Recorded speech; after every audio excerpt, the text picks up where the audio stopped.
이번에는 미증시에서 있었던 종목별 메가 이슈들 전해드리는 메가3 시간입니다. 먼저 핀비즈맵 확인해 보겠습니다. 지난 금요일장에서 뉴욕 증시는 국채금리 상승세와 중국 경제에 대한 우려로 혼조세로 마감했는데요. 모처럼 상승 반전에 성공한 애플이 소폭 오른 것을 제외하고는 마이크로소프트와 알파벳, 메타, 아마존 등 대장주들은 모두 하락세를 나타냈습니다.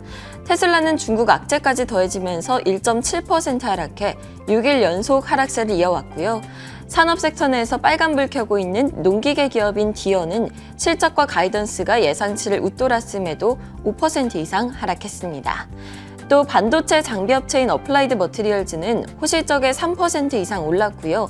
할인 판매점인 로스스토어도 호실적에 5% 이상 급등했습니다. 알리바바를 비롯한 중국 ADR 기업들은 일제히 하락했는데요. 알리바바가 2.89%, 징둥닷컴이 4.75% 하락했고 핀듀오디오도 3.36% 하락했고요. 샤오펑은 분기 손실이 예상보다 컸다는 소식에 주가가 4% 이상 미끄러졌습니다. 그럼 오늘의 메가3 확인해 보겠습니다. 오늘은 테슬라와 샤오펑 등 전기차 기업들 소식으로 시작해서요. 인공지능 관련 기술주들이 최근 약세를 보이고 있는 상황이죠. 이들의 앞으로의 향방에 대해서도 이야기해보도록 하겠습니다. 전기차 기업들 소식부터 보겠습니다. 테슬라는 중국발 악재의 하락세를 지속하고 있습니다. 금요일장에서는 1.7% 하락했고요. 6거래일 연속 약세가 이어지고 있습니다. 7월 고점과 대비해서는 30% 이상 떨어졌다고 하죠. 그 요인들을 투자 전문 매체인 배런스지에서 세 가지로 꼽았는데요. 우선 시장 전반이 약세를 보이고 있다는 점입니다. 기술주 중심의 나스닥 지수도 최근 한 달간 약 8% 하락했고 다른 빅테크 기업들도 약세 흐름을 피해가지 못하고 있죠. 두 번째는 중국 부동산 부문에 대한 불안이 커지고 있다는 점인데요. 중국의 부동산 개발업체인 헝다 등이 파산 보호 신청을 했고 해당 소식에 중국 증시도 일제히 하락했습니다. 중국은 테슬라가 중국에서 두 번째로 큰 전기차 제조업체로 자리 잡고 있을 뿐만 아니라 세계에서 가장 큰 시장이기 때문에 중국의 경제 위기는 결국 테슬라에 타격을 줄 수밖에 없습니다. 마지막으로는 최근 일론 머스크가 차량 가격 인하 정책을 고수하고 있다는 점인데요. 수익성보다 판매량 증가에 더 초점을 맞추면서 지난주에도 여러 차례 차량 가격을 내린 바가 있습니다. 다음은 샤오펑 소식인데요. 예상보다 큰 분기 손실을 기록해서 4% 넘게 하락했습니다. 2분기에 28억 위안 손실을 기록했는데요. 시장 예상치는 21억 3천만 위안이었죠. 분기 매출은 예상치에 부합을 했지만 지난해 같은 기간보다 31%나 줄어들었습니다. 샤오펑은 니오, 리오토, 비아디 등 다른 중국 전기차 기업들과 함께 경쟁 격화와 더불어서 중국의 수요 둔화로 인한 타격을 받고 있는데요. 이 때문에 앞서 언급한 테슬라의 경우에도 중국에서 판매하는 차량 가격을 인하하기도 했습니다. 한편 베트남 전기차 스타트업인 빈페스트는 이날도 23%나 폭락하면서 상장 첫날 폭등세 이후 사흘 내리 폭락세를 이어가고 있습니다.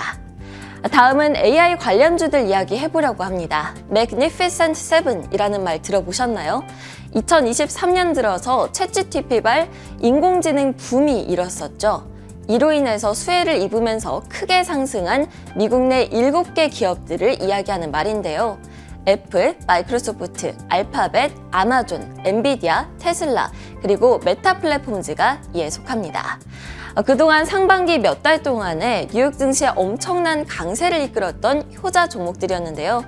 이제는 월가에서 이들의 힘이 쭉 빠지고 있다고 경고하고 있습니다. 이들 7종목 가운데 애플, 메타, 테슬라 등 대부분이 더 이상 강세장에 머무르지 못하고 있기 때문이죠.